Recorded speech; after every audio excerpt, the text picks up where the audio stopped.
ನಮಸ್ಕಾರ, ವನಶ್ರೀ ಚಾನಲ್ಗೆ ಸ್ವಾಗತ. ಇದು ಹೊಸ ವಿಡಿಯೋ ತಂದಾಯಿತು. ಬನ್ನಿ ಇವತ್ತು ಗೌರಿ ಕಲ್ಯಾಣ ಸೀರಿಯಲ್ಲು ಹೇಗೆ ಮೂವ್ ಆಗುತ್ತೆ, ಏನು ಸ್ಟೋರಿ ನೋಡೋಣ. ಅದಕ್ಕಿಂತ ಮುಂಚೆ ನನ್ನ ವಿಡಿಯೋಕ್ಕೆ ಸಬ್ಸ್ಕ್ರೈಬ್ ಮಾಡ್ಕೊಂಡಿಲ್ಲ ಅಂದರೆ ದಯವಿಟ್ಟು ಸಬ್ಸ್ಕ್ರೈಬ್ ಮಾಡ್ಕೊಳ್ಳಿ, ಹಾಗೆ ಒಂದು ಲೈಕ್ ಕೊಡಿ. ಇವತ್ತು ಮಂತ್ರಾಲಯಕ್ಕೆ ಹೋದವರೆಲ್ಲ ಅವರ ಅತ್ತೆ ಸರಿತಾ ಮತ್ತು ಅವ್ರ ತಾತ ಅಜ್ಜಿ ಎಲ್ಲರೂ ವಾಪಸ್ ಬಂದಿದ್ದಾರೆ ಗೌರಿಯ. ಆದರೆ ಬಂದು ಮನೆ ಹತ್ರ ಜೋರು ಗಲಾಟೆ ಮಾಡ್ತಿರ್ತಾರೆ. ಇವರು ಗೌರಿ ಅಪ್ಪ ಅಮ್ಮ ಏನಾದ್ರು ಸಹಾಯ ಕೇಳೋಣ ಅಂತ ಬಂದಿದ್ದಾರೆ ಇವ್ರ ಮನೆ ಹತ್ರ. ಆದರೆ ಗೌರಿ ಇವ್ರ ಮನೇಲಿ ನಡೀತಿರೋ ವಿಷಯ ಕೇಳಿಕೊಂಡು ಇವ್ರು ಆ ಕಡೆ ಯಾರು ಗಮನ ಕೊಟ್ಟಿರಲ್ಲ. ಕೇಳಿಕೊಂಡು ಇಲ್ಲಿ ಸಹಾಯ ಕೇಳೋದು ಒಳ್ಳೇದಲ್ಲ, ಬಾ ನಾವು ವಾಪಸ್ ಹೋಗೋಣ, ನಮ್ಮ ಕಷ್ಟ ನಮಗೇ ಇರಲಿ ಅಂತೇಳ್ಬಿಟ್ಟು ವಾಪಸ್ಗೆ ಹೋಗ್ತಾರೆ. ಇಲ್ಲಿ ಚಂಚಲನೂ ಕೂಡ ಜೋರು ಮಾಡ್ತಿರ್ತಾಳೆ ಗೌರಿಗೆ. ನಿನ್ನಿಂದನೇ ಕಣೆ ಹಾಸ್ಪಿಟ್ಲು ಸೇರೋ ಹಾಗೆ ಆಗಿರೋದು, ನೀನು ಸರಿ ಇದ್ದಿದ್ರೆ ಏನೂ ಆಗ್ತಿರ್ಲಿಲ್ಲ, ನೀನೇನೇನೋ ತಿನ್ನಿಸಿದ್ಯಾ ಅವನಿಗೆ ಹಾಗೆ ಹಿಂಗೆ ಅಂತೇಳಿ. ಪಾಪ ಗೌರಿ ಹತ್ಕೊಂಡು ನಿಂತಿದ್ದಾಳೆ ಸುಮ್ಮನೆ. ಇವ್ರ ಮನೆ ವಿಷಯ ಇಲ್ಲಿ ಒಳಗಡೆ ಇಷ್ಟೊಂದು ಮಾತಾಡ್ತಿದ್ದಾರೆ, ಹೊರಗಡೆ ಅದೇ ಕೇಳಿಸುತ್ತೆ. ಅವ್ರು ವಾಪಸ್ ಹೋಗ್ಬಿಟ್ರು ಗೌರಿ ಅಪ್ಪ ಅಮ್ಮ. ಆಮೇಲೆ ಇದೆಲ್ಲ ಕೇಳಿಸ್ಕೊತಾ ಇದ್ದ ತಾತ ಅರ್ಥ ಆಗುತ್ತೆ ಅವರಿಗೆ ಯಾರು ತಪ್ಪಿದೆ ಅಂತೇಳ್ಬಿಟ್ಟು. ಆಮೇಲೆ ಹೀಗೆ ಐಸ್ ಕ್ರೀಮ್ ಬೇಡ ಅಂದರು, ತಿಂದುಬಿಟ್ರು. ಅದಕ್ಕೆ ಈಗ ಆಯಿತು, ಇನ್ನೆಲ್ಲರೂ ಖಾಲಿಯಾಗಿತ್ತು, ಅದು ಸೀರಿಯಸ್ ಆಗಿಬಿಟ್ರು ಅಂತ ಹೇಳ್ತಾವಳೆ. ಅದೇನೇ ಹೇಳಿದ್ರು ಅವ್ರು ಕೇಳೋ ಪರಿಸ್ಥಿತಿಲೇ ಇಲ್ಲ. ಅತ್ತೆ ಸರಿತಾ ಅಂತೂ ಬಾಯಿ ಬಂದಂಗೆ ಬೈತಾಳೆ, ಚಂಚಲನೂ ಬಾಯಿ ಬಂದಂಗೆ ಬೈತಾಳೆ. ತಾತ ಮಾತ್ರ ಅವರಿಬ್ಬರಿಗೂ ಬೈತಾರೆ. ಅವಳು ನೋಡ್ಕೊಂಡಿದ್ದಾಳೆ, ಇವನು ಗೊತ್ತಿಲ್ಲದಲ್ಲೇ ಏನೋ ತಿಂದಿದ್ದಾನೆ. ಅವಳು ನೋಡ್ಕೊಂಡಿಲ್ಲ ಅಂದರೆ ಸೀರಿಯಸ್ ಆಗ್ತಿದ್ದ. ಅವ್ರು ನೋಡಿಕೊಂಡು ಹಾಸ್ಪಿಟ್ಲಿಗೆ ಅಡ್ಮಿಟ್ ಮಾಡಿದ್ದಾಳೆ. ಅಷ್ಟು ಗೊತ್ತಾಗಲ್ವ ನಿಮಗೆ? ಅವಳಿಗೆ ಬಾಯಿಗೆ ಬಂದಂಗೆ ಬೈತಾ ಇದ್ದೀರಲ್ಲ ಎಲ್ಲ ಸೇರಿಕೊಂಡು ಅಂತ ತಾತ ಬೈಯುತ್ತೆ. ಆಮೇಲೆ ಗೌರಿ ನಿಜಾಂಶ ಹೇಳ್ತಲೇ ಇದ್ದಾಳೆ, ಆದರೆ ಕೇಳಿಸ್ಕೊಳ್ಳೋಕ್ಕೆ ತಯಾರಿಲ್ಲ.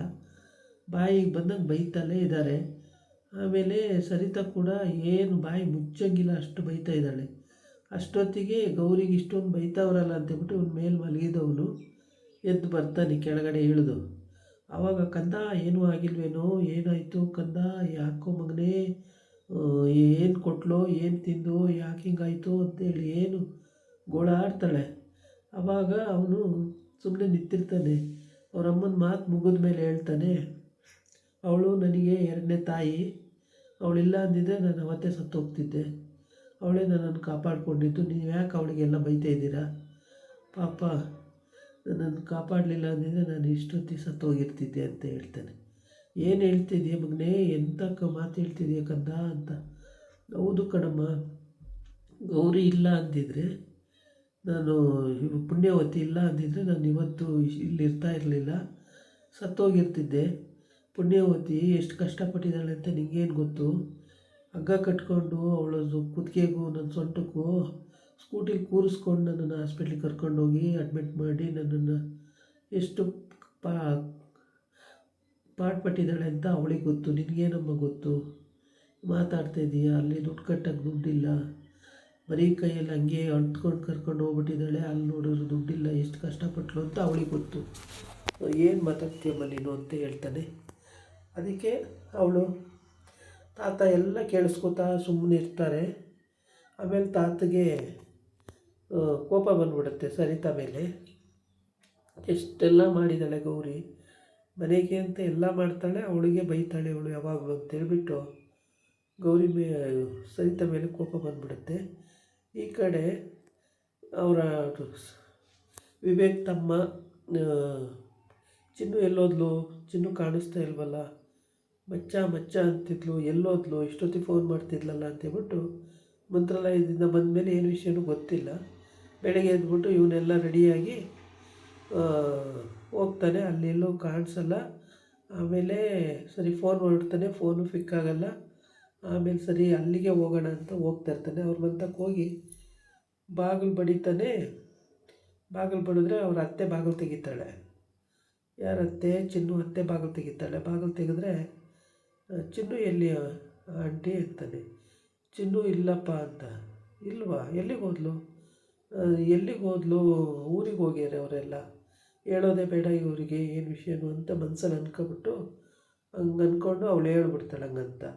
ಊರೀಗ ಏನಕ್ಕೀಗ ಏನೂ ಗೊತ್ತಿಲ್ಲ, ಸುಮ್ಮನೆ ಹೋಗಿದ್ದಾರೆ ಅಂತ. ಯಾವತ್ತು ಬರ್ತಾರೆ ಅದು ಗೊತ್ತಿಲ್ಲ.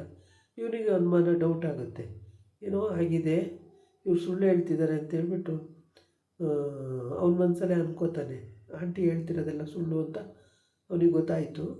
ಆದರೆ ಎಲ್ಲ ನೋಡಿಕೊಂಡು ಅವರು ಏನೋ ಯೋಚನೆ ಮಾಡಿ ಹೇಳ್ತಾಯಿದ್ದಾರೆ ಅಂದಮೇಲೆ ಏನೋ ಆಗಿದೆ, ಸುಳ್ಳು ಅಂತೇಳಿ ಗೊತ್ತಾಯಿತು. ಆದರೆ ಆಂಟಿ ಬಾಯಿ ಬಿಟ್ಟು ಕರೆಕ್ಟಾಗಿ ಹೇಳ್ತಾ ಇಲ್ವಲ್ಲ ಅಂತೇಳ್ಬಿಟ್ಟು ಏನು ಮಾಡೋದು, ಹೆಂಗೆ ಕಾಂಟ್ಯಾಕ್ಟ್ ಮಾಡೋದು ಅಂತ ಚಿಂತೆ ಮಾಡ್ತಾಯಿರ್ತಾನೆ.